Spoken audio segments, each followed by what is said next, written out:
Қазақ хандығының мемлекеттік саяси институттары.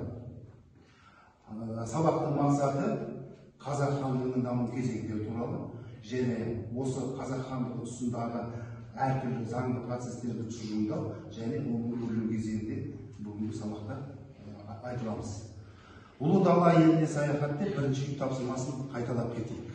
Мынандай сұрақ сіздерге қойылатын: Моңғол шапқыншылығы кезінде қазақ жерінде қандай мемлекеттер құрылды? Нағима. 13 ғасырдың басында Дешті Қыпшақ жерінде Моңғол шапқыншылығынан кейін Қазақстанда ең ірі мемлекет құрылды. Ол Ақ-Орда. Ақ-Орданың негізін қалаушы Ежен Буға болды. Оның территориясы оңтүстік Қазақстанда осы Арал теңізі шығысында тауларды алып жатыр. Оның астанасы Сығанақ болды. Жақсы. Осы Моғолстан Ақ-Орда мемлекеттерімен қарым-қатынас кезінде Моғолстан мемлекеті құрылды. Кім айтады Моғолстан мемлекеті туралы? Қысқаша ғана. Моғолстан мемлекеті 14 ғасырдың ортасында Шағатай ұлысының шығыс бөлігінде қалыптасты. Оған Қазақстан жерінің оңтүстік шығыс Қазақстан және Түркістан облысы және Азияның кейбір аумақтары кірді. Астанасы қай қала? Алматы қаласы. Жақсы. Жошы ұрпақтары 15 ғасыр 20 аралығында қақтығыс болды. Осы кезде құрылған мемлекеттер болды. Бұл 15 ғасырдың 20 жылдарының соңына қарай шығыс ұрпақтары мен көшпелі түрік шынжырлары арасында қиялысы күрестердің арқасында билік Орта Ежен мен Тоқа Темірдің қолынан Шайбан ұрпақтарына берілді. Яғни осы Алтын Орданың әлсіреуі кезінде бізде Алтын Орданың ішінде жалпы екі саяси тәуелсіз мемлекет құрылған. Сыртқы саясатқа келетін болсақ, ол оның сыртқы саясаты тек қана Әмір Темірдің шапқыншылығына төтеп беру болды. Жақсы, өте жақсы. Мынандай сұрақ: Қазақ хандығының 550 жылдығы мерейтойы туралы кім айтады? Керей мен Жәнібек шу өзендерімен талас өзендерінің бойындағы қазақтың туын көкке көтергеніне 550 жыл толып отыр. Бұл мерейтой 2015 жылы тойланды. Бұл мерейтойдың тойлану себебі қазақ азаматтарының патриоттық сезімін арттыру мен қазақ халқын нығайту болды. Өте жақсы ғой. Бала берлеріңізді мына қазақ хандығының туына кім айтады? Не бейнеленген? Қане? Мәңгілік символ. Одан тұрғы? Ана шет жағындағы 3 жұлдыз, ол қазақ халқындағы 3 жүзді білдірсе, ал ана ортасындағы белгі ол мәңгіліктің символы десек. Мәңгілік кейін бізді қалай айтады? Мәңгілік еліміз деп аталған болатын. Жақсы балалар: Жанар, Нағима, Балауса, Ернұр өте жақсы баға қойған. Және Абай, Гүлім жақсы деген баға қойып, онда қазір жаңа тақырыпқа өтейік. Жаңа тақырыпқа өту барысында мынандай сұрақтар қоямын. Байланыс сұрақтары. Өткен тақырыппен мынандай сұрақ: не себептен қазақ болып қалыптасуы 150-200 жылға кешеуілдеп кетті? Халық болып қалыптасу себебі үрдісі 150-200 жылға кешеуілдеу себебі Моңғол шапқыншылығының болуы және рулар арасында қақтығыстар, сыртқы соғыстар және жер-су күрестер болды. Өте жақсы. Мынандай термин бар: еркін адамдар деген. Не айтасыздар еркін адамдар деген? Мысалы, қазақ отауының шығуын айтатын болса, ежелгі сібір тайпалары мықты, алып және берік деген мағынаны білдірген. Ал айта кететін болса, ежелгі араб қыпшақ сөздігінде еркін кезбелер, ал ежелгі көне түрік дәуірінде еркін адамдар. Орыс ғалымдарының айтуы бойынша қазақ, яғни қаз, ер жігіт деген мағынада қолданылған. Моңғол шежіресі ер жігіт деген қосылысы. Жақсы, мынандай сұрақ: Шоқан Уәлихан кімден? Қазақтың ұлы ғалымы Шоқан Уәлихановтың айтуынша ер, шабытты, мықты, күшті деген мағынада айтылған. Жақсы, мынандай сұрақ сізге: бұл деректерді қайдан алдыңыз? Бұл деректер араб, парсы, Византия және түрік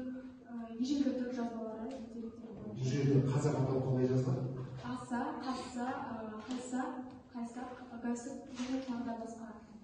Өте жақсы. Енді қазақ хандығы отыр ғой. Қазақ хандығының құрылу барысында үлкен әсер еткен бұл жерде Моғолстан мемлекеті мен Әбілқайыр хандығы.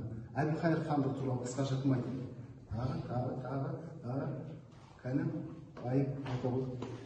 Әбілқайыр хандығы қырық жылдары шығыс дешті қыпшақтар өзгеріске ұшырады. Осылайша Әбілқайыр хандығының көптеген ұғымдары болды. Олар өзбек ұлысы және Әбілқайыр ұлысы, көшпелі өзбектер мемлекеті деп, оның ішінде дұрысы Әбілқайыр ұлысы болатын.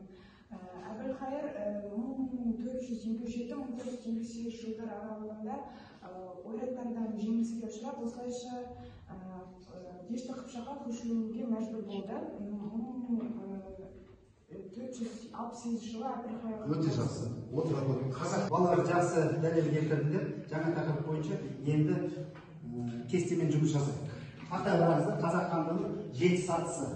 Біріншісі хандық кім бастады, кім айтады? Кәнжанат келе ғой. Жазайық. Орал. Екіншісі 100. Келе ғой Дария.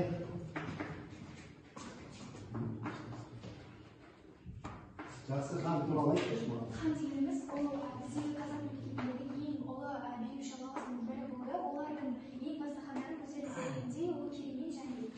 Өте жақсы отыра ғой. Қазақ хандығы 3 жүзге бөлінді. Олар ұлы жүз, орта жүз және кіші жүз. Олардың арасында өздерінің хандары болды.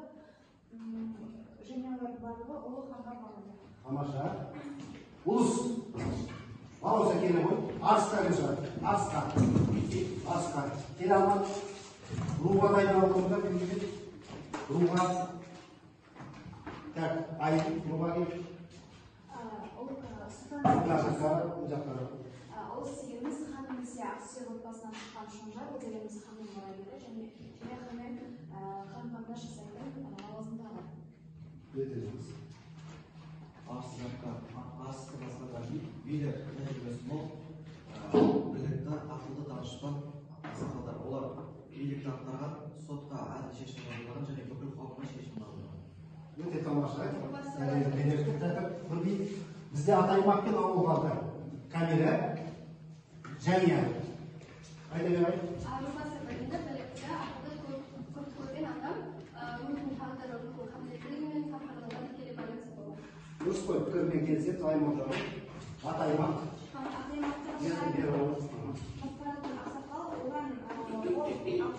әділ және сыйлы адам болған және оның мақсаты ол сол ауыл аймақтардағы тәртіпті өзіне тәртіп сақтау. Қалай жауап бердің?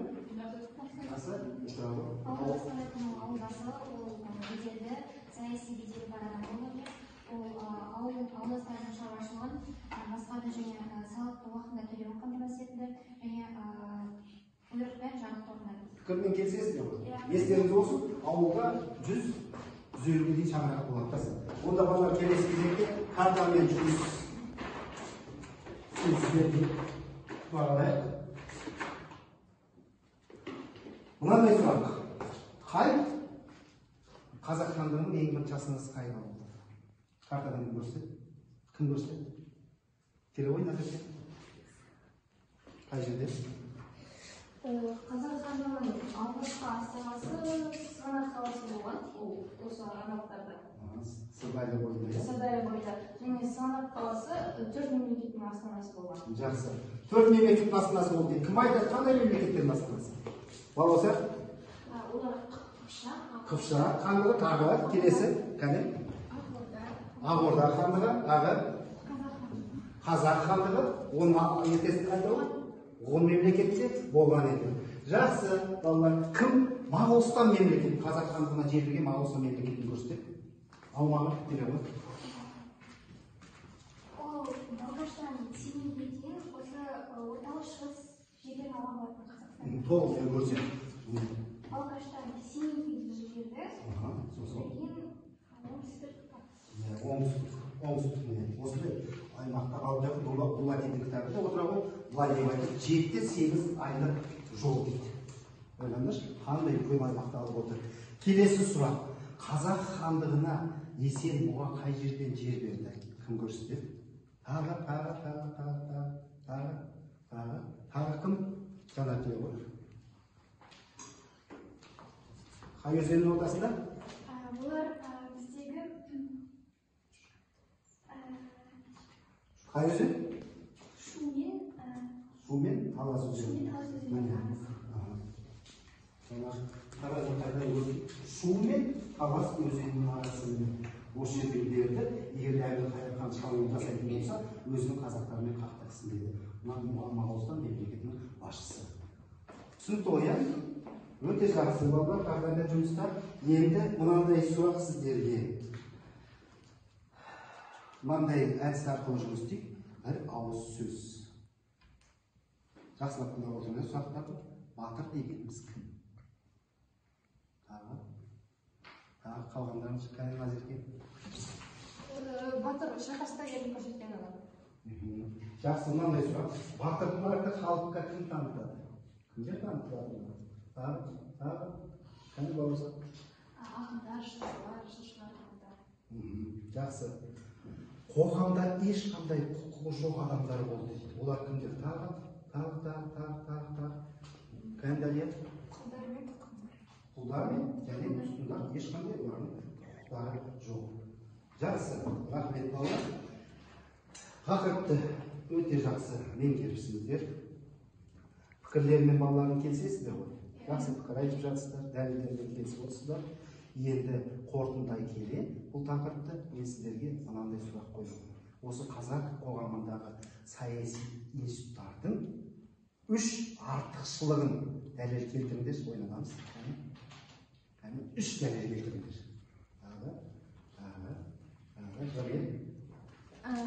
Бірінші, рулар арасындағы қақтығысты жақсы. Бірінші, рулар арасындағы қақтығыстар тоқтатты. Қандай дәлел? Олар бір орталыққа бағынған мемлекет болды. Дұрыс айтты. Бір хан басқарған, үш билік басқарған, бір орталыққа бағынған мемлекет болды. Тағы қандай дәлел? Үшіншісі, олар сол мемлекетте 7 жарғы заңын шығарды. Тағы қандай заңдар болды оның алдында? Тағы кім айтады? Кәне? Халықтың жағдайы жақсарды. Халықтың жағдайы жақсарды, тұрмыс-тіршілігі. Қандай заңдар болды? Кәне және? Есім ханның ескі жолы, Қасым ханның қасқа жолы заңы болды. Және ең үлкен заңдардың бірі кейінгі Тәуке хан тұсында 7 жарғы. Өте жақсы. Енді мынандай сұрақ. Осы саяси институттардың екі кемшілігіне де келтіріңдерші. Тағы. Гүлнұр. Бірінші таққа талас. Таққа талас тоқтамады. Жақсы. Тағы Райма. Жер үшін талас. Жер үшін таластар. Тағы келтіріңдерші. Жан қатыспай отырмыз ғой. Қандай дәлел келтіресің? Кемшіліктеріңіз. Балауса? Ел ішіндегі сатқындықтардың көбеюі. Дұрыс айтады, ел ішіндегі сатқындықтардың көбеюі. Өте жақсы балалар. Тамаша. Сабақ бойындағы өз дәлелдерімді келтірдіңдер. Сіздермен пікірлермен толық келісемін. Жанар, Жанел, Балауса, Гүлнұр, Назерке сіздерге өте жақсы деген баға қоямын. Келісесіздер ғой, пікірлермен. Және жақсы дәлел келтіріп отырған Жәния, Дария, Нағима, кім? Балнұр, және Камиля, Айым бар. Жақсы деген баға қоямын. Келісіп отырсыңдар ғой дәлелдермен. Жан, Алмат, кішкене дәлелдері жеткіліксіз болды. Бірақ тақырыпты жақсы меңгерді деп ойлаймын. Енді балалар жақсы меңгергеннен кейін енді сіздерге үйге тапсырма. Дәптерлеріңе жазып алыңыздар. Тақтада тұр. Қазақ хандығы тұсындағы мемлекеттердің саяси институттарының артықшылығы мен кемшілігі неде болды? Осы тақырыпта постер жасап келесіздер. Түсінікті ғой. Сұрақ бар ма? Рахмет.